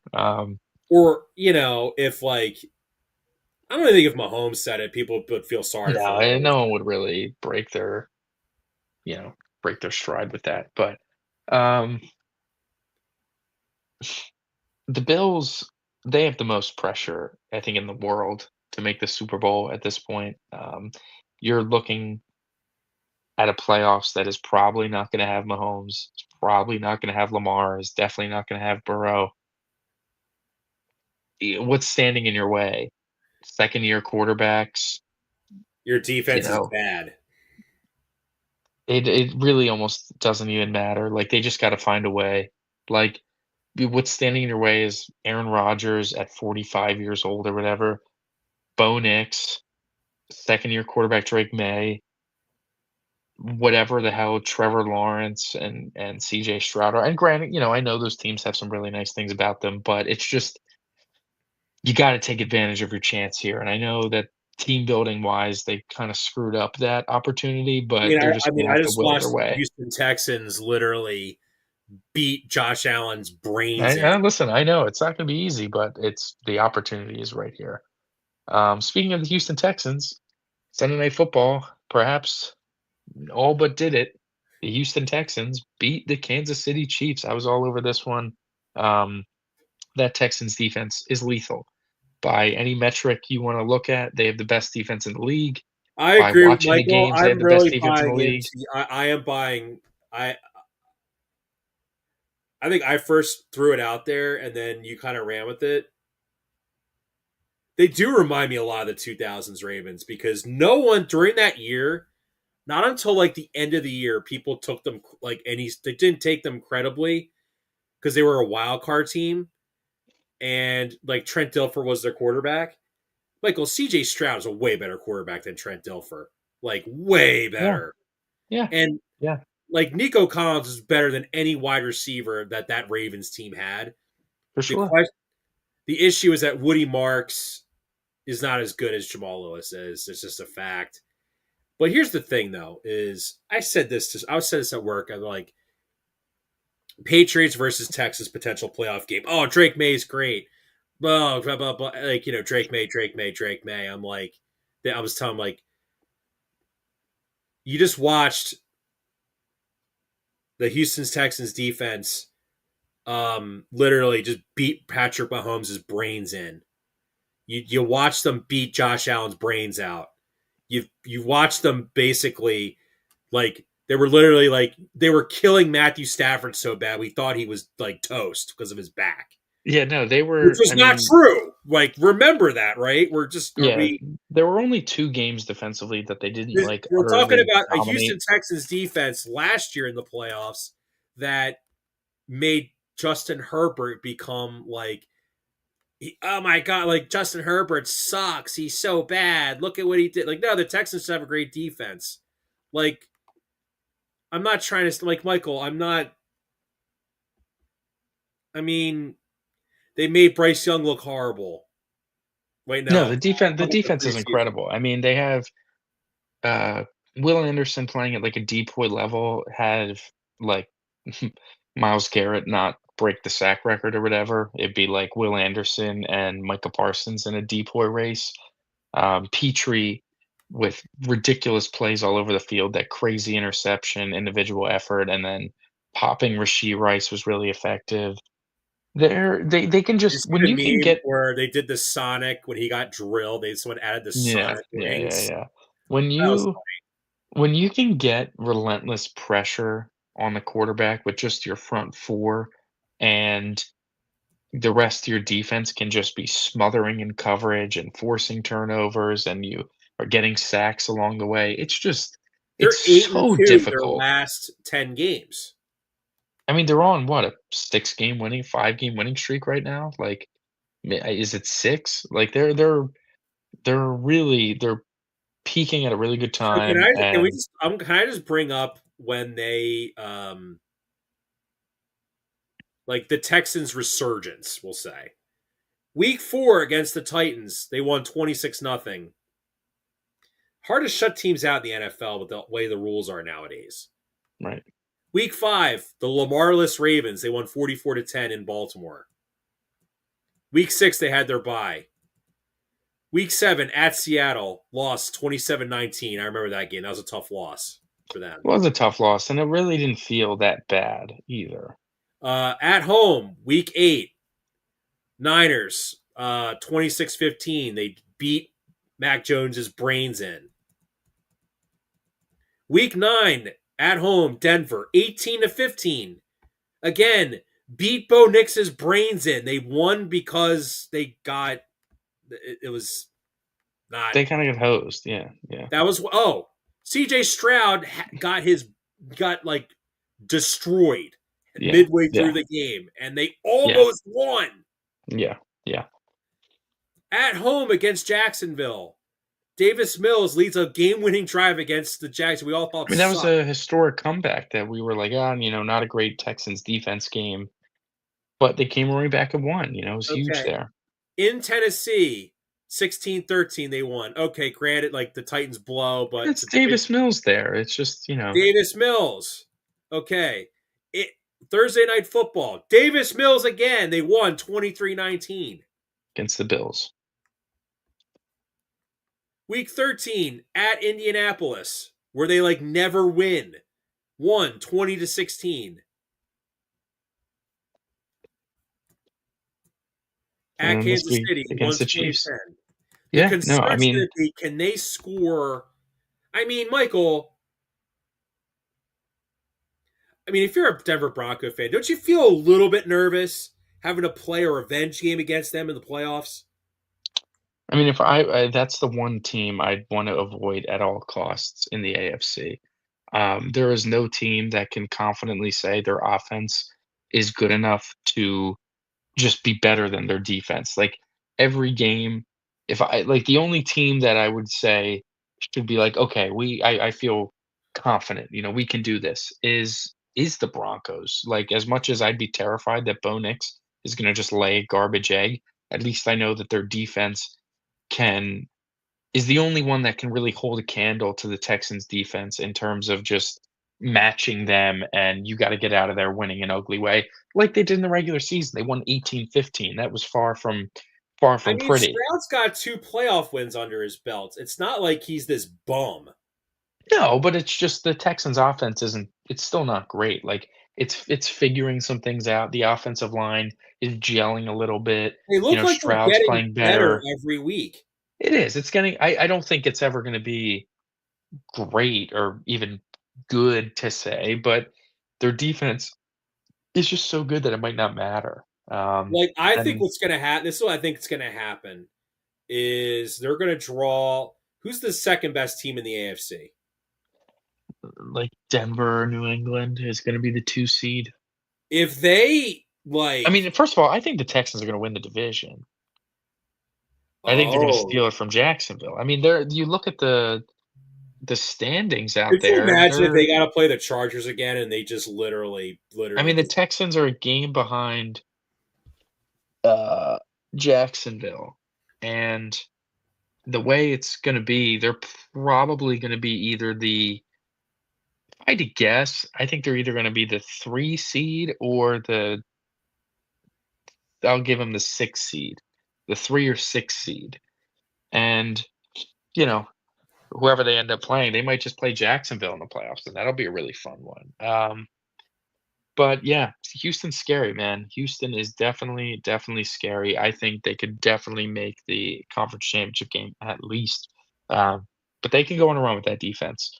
As far as the Chiefs go, looking at this game, it just feels like they can't figure anything out. An interesting stat that I saw was that the Kansas City Chiefs on 3rd and 7 or longer have the second lowest like success rate. The second like they have the second worst conversion rate allowed on 3rd and 7 or longer. If you can't get off the field on 3rd and long, that's pretty embarrassing. You know, the other teams around them are like the Bengals and the Ravens and other defenses that we all know suck. Who else was down there? I'm trying to think of the worst was the Panthers. You know, shocker, bad defense. So when your defense is doing that, that's not really that great when you can't get I off the feel field like on 3rd and long. this year is like the year of like the worst quarterback play we've had in a while. So I feel like an elite defense could win you a Super Bowl. Right, with Houston for Because sure. when you look at years where there's like not great quarterback play, the team that wins the Super Bowl has this elite, amazing defense. 2002, Peyton Manning throws like 26 interceptions. Tom Brady has one of the worst years of his professional career, right? Donovan McNabb breaks his leg midway through the year and comes and rushes back into the playoffs in 2002. Who won the Super Bowl that year? The 2002 Tampa Bay Buccaneers. I mean, 2015 is the more recent example of this, where the Broncos' great defense, you know, they beat Brady, and that was very impressive, but the other quarterbacks in that playoff run were, um, the Pittsburgh Steelers, which that was a bad iteration of the Steelers. The Killer Bees were still there, right? Yeah, but they weren't really cooking offensively that early. That was when their defense was still really good. Um, that was the game where AJ McCarron was playing for the Bengals and Antonio Brown got knocked out.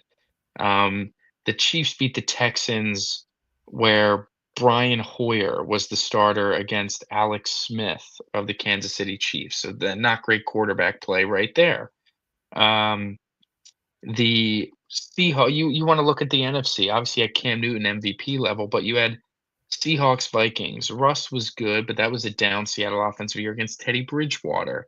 Um, Yeah, Carson the Palmer for Kirk Cousins was the starting quarterback in those playoffs.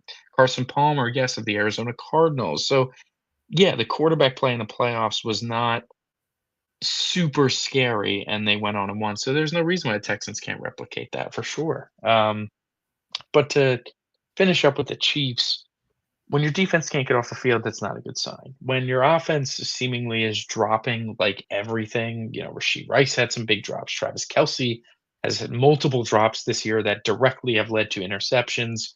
Um, it's not a good sign. And Andy Reid, like, clearly was feeling some of the pressure where the Chiefs are a very passive team. On 4th down, they just usually do not go for it. They're a big kick the field goal, when I think they What? should be a little more aggressive when they're Can I just driving. defend Andy Reid for a minute?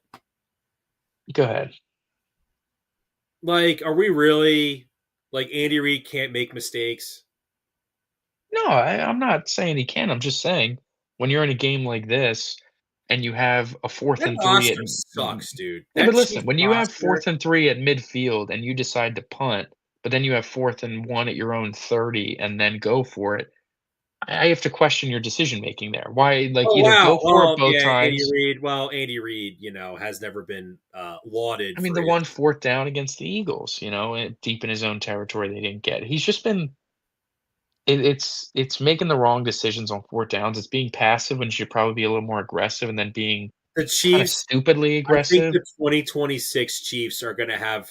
They're going to be everyone's popular pick to be the bounce back team, even though Kelsey's probably going to retire. They're going to probably sign Brees Hall. They're probably Yeah. going to. They're probably going to draft a tight end in like by like day two. If they don't make the playoffs, I guarantee you they're going to take Kenyon Sadiq from Oregon. That is like the most obvious pick like of the draft to replace Kelsey because they know his important a tight end's importance in that offense, and he's very Travis Kelsey like, you know. Yeah, no, they have a lot of pieces they gotta build out for sure, like, But I do think though too, man. I mean, look at that defense, man. Like who on that defense like scares you? Like Chris Jones is old.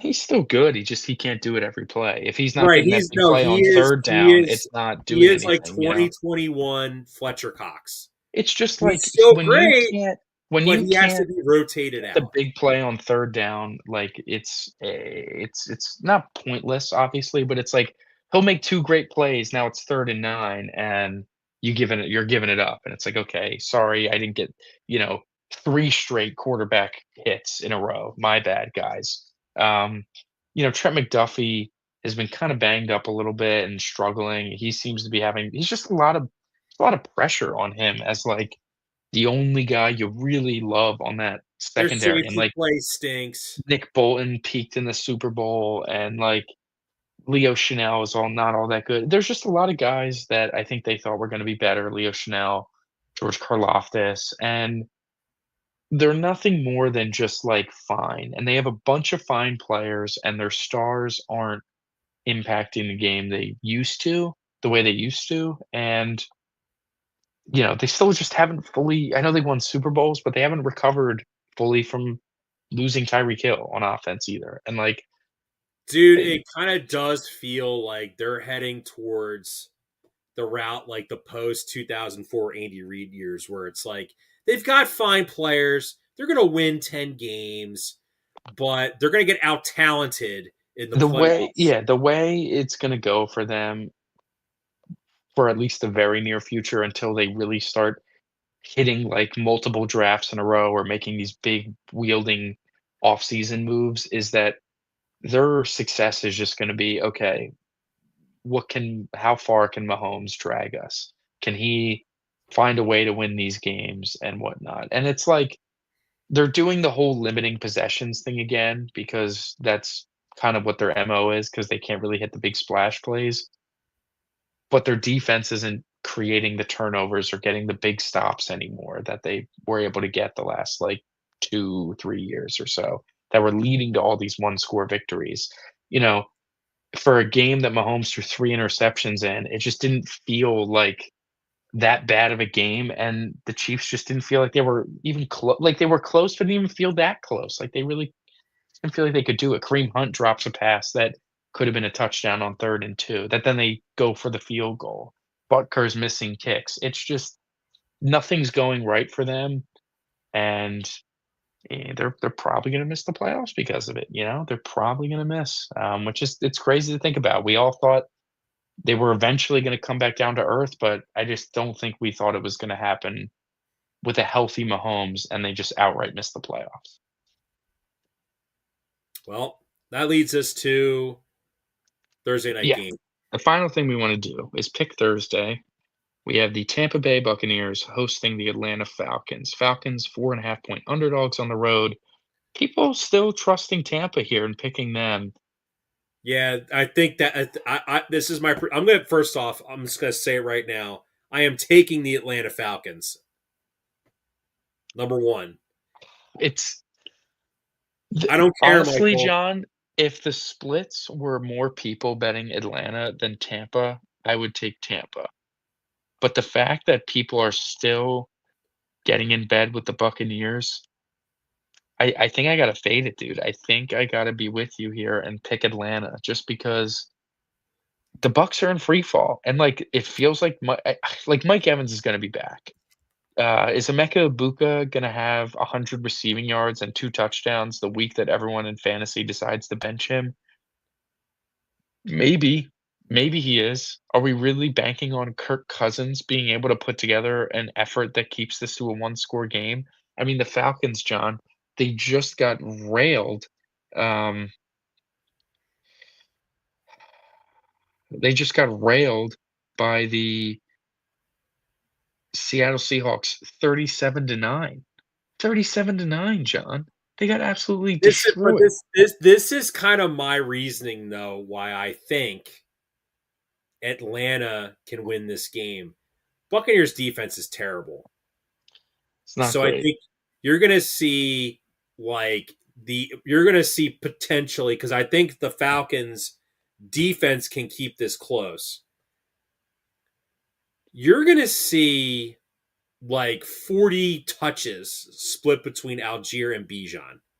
Mhm. And Kirk is going to manage the game. Because I mean, I don't. I would like to think that Zach Robinson isn't insane enough to still think he's going to be a head coach, where he's like, "I'm going to fix Kirk. Kirk's going to ball out." No, yeah. You just gotta they just gotta chug through. I When mean, I couldn't you see maybe Kirk Cousins having some nice throws, and then you see freaking Al Michaels be like, "Oh, this is Thursday night. So remember when Joe Flacco lit up the Steelers?" my I'm gonna I'm gonna take Tampa, and I don't wanna do that. And you've been right on all the Thursday nights, so we're gonna put it to the test one more time. But I personally just think this Falcons team, again, Oh, has they're a kinda horrible football team. I'm not denying they I that. think they quit. I think they kinda just given up. I don't think Well, you think they're gonna. Bijan's like in bed with the mafia with these Dude, his mysterious fumbles, fumbles he has? no one fumbles in, like, the most dramatic looking way. It literally when they say, "Oh, he coughs it up as a form of expression," it actually looks like he coughs so hard that he is throwing the ball out of his hands. It is ridiculous. But I think it just I think they quit. I think they quit on Raheem Morris. I think no Drake London. It just they have no juice on offense, dude. Who's he throwing to? Darnell Mooney, Kyle Pitts. You know that doesn't move you. No Drake London. No, It but just feels like the bro, well, offense like, is a okay, all disaster. right, all right. I know, I know, Can I I bring know, I something know. up from last week where you talked me out of picking the Titans against the Browns? Do you know why I was Four not and a half feeling was too many Browns? points. Well, who the hell is this Buccaneers team to be laying this many points to All anyone? right, yeah, but it's not the Browns. I hear you, but it's not the Browns. I feel like they're trying to get you. They're trying to bait you. Something. I don't know. I don't know. I look at this Falcons team and I'm like, this is a team that is cannot wait for the season to be over. And Tampa is like So I want to bring up my scrambling. They retread. need I a want to bring win. up my retread coaching point. Yeah, please I wrap saw us an up. article where they're like, Raheem Morris is basically so bad that teams are going to be scared to hire retread coaches because they don't want the next Raheem Morris, Hmm. which I think is stupid when you consider in the last 25 years, coaches have been responsible for 10 Super Bowl wins In how many years? in the last 25 years. Actually, Well, I no, mean, no, 11. Andy Reid's won 3. I was gonna say Bill Andy Reid's Belichick doing a won lot of work. 6. Pete Carroll has 1. Gary Kubiak has 1. No, no, no. I I'm not think saying hire Raheem counting Morris. I'm just saying if you're going to look to hire, like, let's say, Shane Steichen again, you can't be like, oh, well, I don't want to hire a retread coach. Let's Bill hire Belichick Josh feels Blizzard. like Like, Bill that's Belichick dumb. feels like he shouldn't count. What? You know what I mean? Does he feel like a retread to you? Who? Bill Belichick. He was. He just kinda, like, left. He didn't get fired, he was like, "F No, the this." He Browns left on his fired him. own term. It all just I mean, feels what? a Are you, little. are you shocked that the Cleveland Browns fired him? It's a different time, it was a different time, Oh like, my god! we wanna talk You about sound like your retreads, father. You sound we like can your talk dad. about when we talk about retreads, we can talk He's a about different time. What? the He's a only retread retread, I'm isn't he? He got counting. fired. He The lost only his job. retread the only definition retread in my mind that I view as, like, an actual retread is Andy Reid. When I look at the coaches today, and obviously, like, Raheem Morris is a retread, I, like, simply do not have memory of him coaching ever before this. I think I was too young, but it is interesting, the whole retread conversation, it's definitely interesting, but, you know, if/when, who knows? The Eagles head coach is no longer the Eagles head coach. We could have these discussions a little further, Like but dead ass using Raheem Morris, who just again great defensive coordinator, should not be a head coach. no, that's and when a team is quitting, it looks like that's a big indictment on the head coach. But, I mean, well, don't you kind of feel like the Tampa Bay Buccaneers kind of dead ass look like they're quitting a little bit themselves? a little bit. No, that's what like this is if Baker's talk is as much as his talk and his aura or whatever, What do we call this? The though Cancun Bowl? if the if Baker has any sense of pride and has any actual juice and not just fake fraud juice, he'll go out and win on Thursday. And we'll see.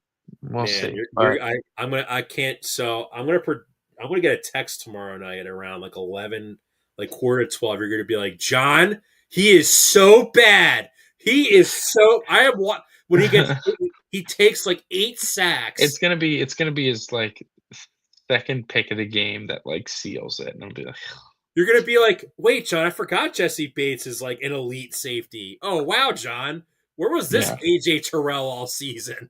yeah, but I was getting torched by JSN. But anyways, that is our show, everybody.